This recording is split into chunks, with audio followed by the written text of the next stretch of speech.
Hey everybody, Steve from OpenBOM, and in this video I'd just like to remind everyone about OpenBOM's Save to Cloud feature.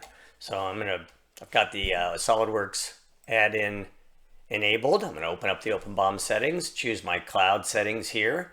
So in my case, I'm going to specify Google Drive, and I'm going to tell OpenBOM to bring my CAD files, my drawings, and even PDFs, 2D PDFs of my models, and link them all, put them all in Google, and link them all to my BOM. So let's go ahead and do that. I'm going to create a bill of material using OpenBOM, SolidWorks.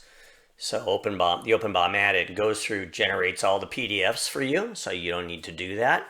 And then we also look around using the SolidWorks directory methods, find the related drawings, pick those up, make PDFs of those as well, and then send those up to the indicated cloud storage. And then at the end, make the BOM and link them all right back in. Let's take a look at that. Here's the bill of material. I just created that in real time. And here we go. Let's take a look at this switch in particular. Here's the SolidWorks file, the SolidWorks assembly. I can certainly download that if I want to.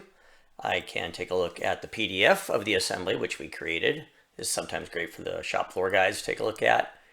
And then finally, in the case of the switch, there was a SolidWorks assembly drawing. We picked that up, put it in cloud storage, and linked it in. So I hope you found that useful. Have a great day.